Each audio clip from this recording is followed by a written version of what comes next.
이분은 특징적으로 일주일 전부터 아프다고 했기 때문에 최근에 어떤 이제 일상생활상의 변화가 있지 않은지를 체크를 해봐야 될 것 같은데요. 그래, 뇌 종양이 있다거나 혹은 기타 이 두부에 문제가 있는 걸 배제를 하기 위해서 이 검사를 해보신 건 일단 잘하신 부분이라고 생각이 되고, 거기에 문제가 없다면 이제 최근 일상생활에 급격한 변화가 없는지를 체크를 해볼 필요가 있습니다. 그래서 보통 일반적으로 그 눈이나 귀 이쪽 측두부 부위의 통증이 잘 유발되는 일상생활상의 변화는 대개 소화기가 문제가 생긴 경우거든요. 그래서 지금 우리 이 문의를 주신 시청자분께서 소화기에 문제가 없는지를 1차적으로 체크를 해봐야 될 것 같고, 최근에 뭔가 음식상의 변화가 있어서 체했다거나 혹은 기타 등등 문제가 있었다면 그 부분을 체크하고 조금 더 그 부분을 치료를 하는 게 치료에 도움이 되지 않을까 하고요. 두 번째는 일주일 전에 급격히 이 통증이 심해졌다고 하는 건 일반적으로 이제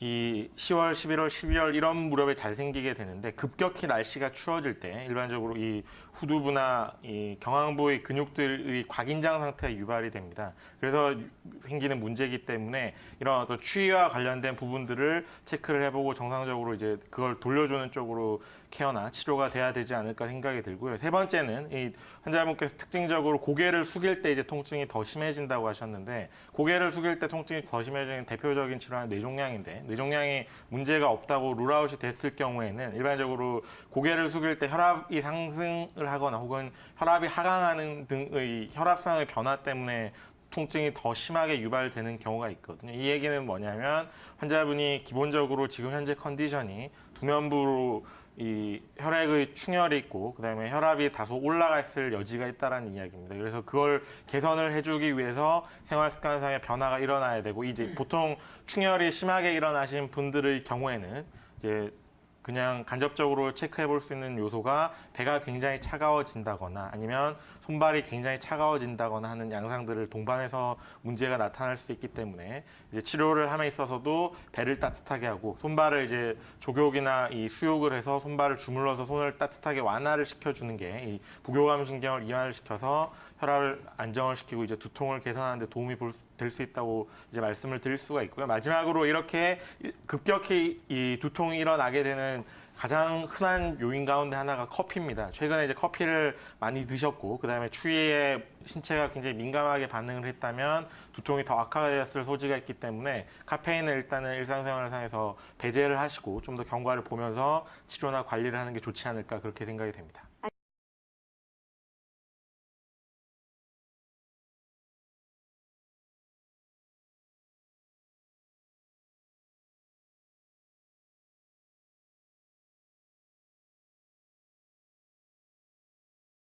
앞에서 원장님들께서 말씀을 다 해주셔서 뭐 특별히 다른 것들은 없을 것 같습니다. 일단 기본적으로 흉쇄유돌근의 긴장이라든가 아니면 다음 우리가 소화가 잘 안 되는 그런 걸로 인한 두통 아니면 뭐 혈압이 올라간 두통 이런 식으로 영향을 받을 수 있긴 할 것 같습니다.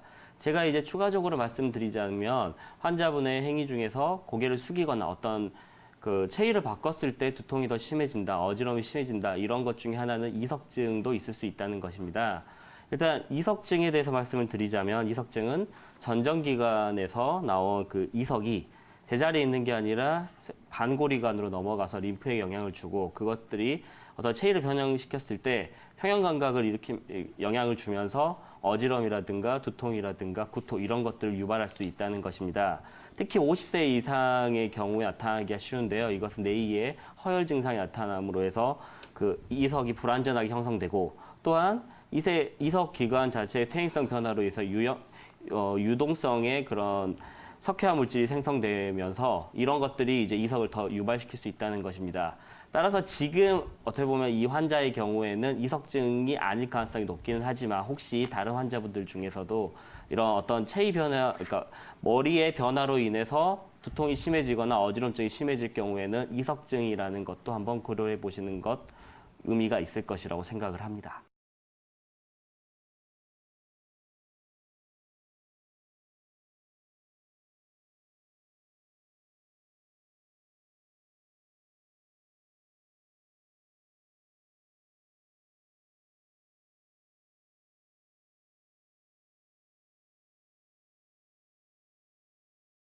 예, 시청자분께서 이 두통 증상 때문에 이제 문의를 주셨습니다. 그 두통 증상 같은 경우는 일반 그 환자분들 중에서도 많이 불편함을 호소하는 증상 중에 하나신데요.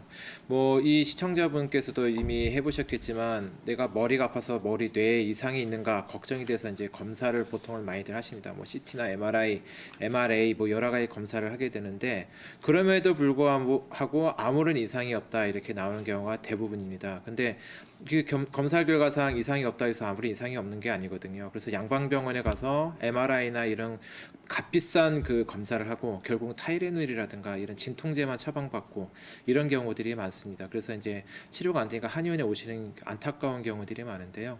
자, 그러면 한의학에서는 이제 이 두통을 어떻게 보느냐, 아니면 양방에서 말하는 이 두통의 종류가 어떻게 되느냐 이제 한번 살펴보게 된다면 두통 같은 경우는 이제 우리 흔히 말하는 편두통, 긴장성 두통, 뭐 군발성 두통 뭐 이런 식으로 나뉘게 됩니다. 근데 보통 한쪽 머리가 아프다고 해서 이거를 편두통 이렇게 말씀을 많이 하시는데 편두통 한쪽이 아프다 해서 편두통이 아니고요. 편두통은 혈관성 두통이라고 얘기해서 그 혈관이 수축을 했다가 확장을 하면서 통증을 일으키기 때문에 콕콕콕 이렇게 박동성으로 통증을 이제 유발하게 됩니다. 이제 긴장성 두통 같은 경우는 한쪽이나 뭐 머리 전체 뭐 이렇게 부분적으로 이제 통증이 생기게 되는데 머리를 싸고 있는 근육이 긴장을 하면서 꽉 조이듯이 아프다든가 머리 붙여놓은 것처럼 아프다든가 뭐 이런 식의 여러 가지 방식으로 통증이 생깁니다. 대부분의 이제 일반적으로 두통이다 머리 아프다 하실 때 경우에 보면 이런 긴장성 두통인 경우가 대부분 많이 있습니다. 그다음에 이제 군발성 두통은 이제 젊은 분들 특히 이제 술 많이 드시 이런 분들이 이제 밤에 누웠을 때 콱콱 찌르듯이 특히 눈 뒤를 찌르듯이 많이 아픈 경우들이 있는데 이런 식으로 좀 나뉘게 되고요. 그럼 한의학에서는 어떻게 두통을 보느냐? 원인에 따라서 여러 가지 그 증상이 나타나는 패턴이라든가 원인이 다르다 이렇게 보게 됩니다. 뭐 스트레스로 인한 경우가 있고요. 그다음에 그 고혈압, 혈압이 너무 올라가지고 두통이 생기겠죠. 그러면 그 혈압을 내려주는 치료를 하면 될 것이고 스트레스 아까 말씀드린 건 이제 스트레스를 풀어주는 치료를 하게 됩니다. 그 다음에 이제 여성분들 같은 경우는 이제 생리 주기에 따라서 두통이 생기는 경우는 그런 부분을 치료해 주면 되고 우리 흔히 말하는 어혈이라든가 이런 부분을 치료하면 되겠죠. 그 다음에 소화가 안 되면 두통이 생기는 경우들이 많습니다. 특히 예민한 분들 그런 경우 많은데 이런 경우는 소화를 치료해 주면서 머리 아픈 걸 치료해 주는 이런 방식을 사용하게 됩니다. 그다음에 피곤하거나 힘들 때 두통이 생기는 경우들도 있고요. 그다음에 우리 흔히 말하는 어혈로 인해 통증이 생기는 경우도 있고 그다음에 이제 뭐 감기라든가 이거에 의해서 두통이 생겼을 때는 그 감기에 대한 치료 이런 원인들을 살펴서 그런 원인을 없애게 되면 치료를 할 수가 있습니다. 이런 부분들을 풀어주는 쪽으로 이제 한약 치료를 하게 되고요. 그다음에 이제 침 치료를 하게 되는데 침 치료는 이제 두통에 쓰는 한방의 이제 혈자리들에 대해서 구유하게 치료하는 부분들이 있고요. 그다음에 이제 근육학적이라든가 이런 부분들로 접근해서도 치료를 하게 되는데 특히 시청자분께서는 눈주위나 뭐 이런 머리 쪽이 아프다고 하셨는데 이런 부분을 유발하는 근육 중에 흉쇄유돌근이라는 근육이 있습니다. 이런 근육이 이제 문제가 생기면은 이제 이렇게 눈주변이라든가 뭐 이마 앞머리라든가 이런 쪽이 통증이 있기 때문에 이거를 맨날 그 머리 뇌 이상이나 이거를 꼭 살필 것이 아니라 이런 부분 근육에 문제가 있는 것이 아닌가 이런 부분을 살펴보는 것도 좀 한 방법이 될 것이고요. 그 다음에 또 환자분들이 두통을 호소하는 것 중에 머리가 띵하다, 멍하다, 뭔가 맑지 못하다 이렇게 많이 호소하시는데 이 목 뒤에 있는 근육 그 두 방긋근이라는 근육이 있는데 이런 근육이 뭉치게 되면은 머리가 멍하다, 맑지 못하다, 휑하다 이런 식의 불편함을 호소하게 됩니다. 그럼 그런 부분을 좀 살펴보면 될 것이고요. 그 다음에 또 무슨 두통이 있었죠? 뭐 뒷머리라든가 뭐 옆머리가 아프다 이러면은 승모근이라서 목 이렇게 많이 뭉치는 데 있지 않습니까? 그런 부분은 좀 풀어주면 좀 도움이 될 것이고요. 그 다음에 머리 꼭대기가 아프다든가 그 다음에 그 머리 뒤에서 콱콱 쏘는 것처럼 왜 아까 그 군발성 두통 말씀드렸던 것 있는데 그런 부분적으로 아픈 경우는 두 판상근육에서도 목 뒤에 있는 근육에 문제가 있으면 아플 수 있고 그 다음에 뭐 옆머리라든가 또 우리 흔히 잘 모르는데 치통 같은 경우도 물론 치아 때문에 아픈 경우도 있지만 이런 근육성으로 치통이 생기는 경우도 있습니다. 그런 경우는 옆에 있는 축도근이라든가 이런 근육을 풀어주는 쪽으로 해서 이런 두통을 여러 가지 각도로 치료할 수 있기 때문에 단지 그냥 검사 MRI나 이런 비싼 검사를 하고 그다음 진통제를 드시면서 끙끙 앓으실 게 아니라 가까운 데 있는 한의원에 가셔갖고 이 정확한 원인을 진찰을 하고 거기에 맞는 한약 치료, 그다음 침 치료, 약침 치료, 추나 치료 이런 걸 좀 병행하시면 두통이 충분히 해결이 되실 겁니다.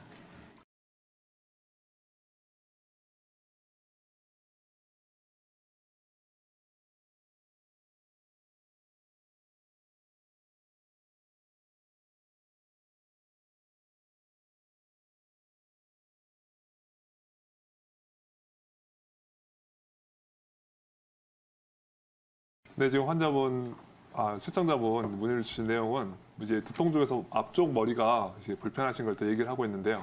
앞쪽 얼굴에 관련한 부분은 한의학적으로 이제 양면경이 지나가는 통로라 해서 양명 두통이라고 표현을 합니다. 그래서 양명 두통, 그러니까 이제 전두통이 있을 때 앞서 김진호 원장님 잘 설명해 주신 것처럼 관련된 근육들을 이제 우선적으로 접근해 보는 방법이 있는데요. 한의원에 오시면 물론 다양한 침치료, 다양한 이제 수기 치료 방법을 동원해 가지고 개선을 해드릴 텐데, 만약 환자분이 지금 그 시청자분이 지금 보고 계시다고 한다면 스스로 이렇게 관리를 해볼 수 있는 그런 제압 자리를 제가 좀 알려드려 보고 싶어요. 그래서 앞서도 소개해 주셨던 흉쇄유돌근이라고 하는 근육을 제가 좀 더 알려드릴 텐데요. 흉쇄유돌근은 직접적으로 양면 경락이 지나가는 자리거든요. 그래서 얼굴 쪽에 통증을 직접 관련이 많은 근육인데, 이 목에 있는 근육이 사실 두 겹이거든요. 그리고 앞쪽에 있는 근육은 이 눈이랑 관련된 통증을 많이 관련하고요. 뒤쪽에 있는 근육은 이제 밑에 깔려 있는 뒤쪽에 있는 근육은 쇄골이랑 붙으면서 이게 귀 쪽의 통증을 같이 증상을 만들어요. 지금 시청자분께서 한쪽으로만 눈과 귀 쪽으로 통증을 같이 호소하신다고 할 때는 당연히 먼저 동축으로 그 근육을 만져봐가지고 본인의 목을 만져봐서 통증이 느껴지는 자리를, 그 자리가 실제로 치료하는 부위가 될 수도 있기 때문에 이렇게 만져서 그 제압을 해주시는 게 도움이 될 수 있습니다. 사실은 검사를 해보시고 한 거는 이제 아무 결과가 나오지 않았었지만, 우리가 머리 사진을 찍어보고 하는 이유는 뭐 흔히 스트로크라고 하는 이제 중풍 증상들을 확인하기 위해서도 찍지만, 뇌 종양을 우선 감별하는 게 아주 중요하거든요. 특히나 이렇게 머리를 숙일 때 아프다든지 아침에 통증이 심하다든지 하는 뇌 종양의 특징들을 갖고 있을 때는 반드시 머리 사진을 찍어봐야 하고, 찍어봤더니 이상이 없더라라고 한다는 거는 이제 어쨌든 그 찍음 촬영했었고 검사비를 드렸던 것만큼은 뭐 좋은 수확을 얻으셨다고 보면 됩니다. 그러면 이제 나머지는 이제 어떻게 보존 치료를 할 것이냐는 이렇게 한의원 오셔가지고 이런 설명이나 조언을 들으셔가지고 활용을 할 수가 있고요. 더불어서 그 입 안에도 사실은 감각이 쉬운데, 입 안에도 보면은 입 천장뼈라고 해서 구개골이라고 합니다. 이제 손으로 만져보면은 아픈 자리들이 있어요. 주로 이제 아픈 쪽, 눈이나 귀 쪽이 아픈 쪽에 입 천장을 눌러보면 아픈 자리가 있는데, 이게 두개골 추나라고도 하는데, 두개골 추나의 영역에서 보면은 두개골에 약간의 변이들이 생기면은 이제 반응하는 포인트들이 나타납니다. 그럴 때 예를 들어 한쪽 눈이 더 작거나 튀어나오거나 그쪽으로 콧구멍이 더 크다든지 하는 안면의 비대칭을 나타낼 때, 두개골이 조금 삐뚤어졌을 때 몸에서 뭔가 반응이 나타날 거 아니에요. 그러면 그게 두통으로 나타나기도 하고, 손으로 만졌을 때 더 예민한 자리들이 있기도 합니다. 그런 걸 찾아낼 때 지금 시청자분께서 아픈 쪽 얼굴로 입 안에 손을 넣어가지고 지금 보시면서 하셔도 되는데, 입 천장에 아픈 자리를 찾아가지고 제압을 해주시면 통증이 줄어드는데 어느 정도 일조를 해줄 수가 있거든요. 우리가 머리 아플 때 이 태양열 만져가지고 마사지를 한다든지, 어린애들이 손가락을 잡고 입안에 넣어가지고 이렇게 하는 동작도 사실은 일종의 교정의 연장으로도 보는 견해도 있기 때문이죠. 그리고 우리가 앞서 침치료 언급도 해주셨는데, 침치료 할 때 양면 경락이니까 뭐 수양면 경락, 이제 조경면 경락으로 해서 대표적인 혈자리, 뭐 합곡이나 족삼리는 많이 알려진 혈자리이기 때문에 두통이 있을 때 바로바로 직접 마사지를 하시던지 이렇게 응용을 해보시는 방법도 추천을 드리고 싶은 내용이 되겠습니다.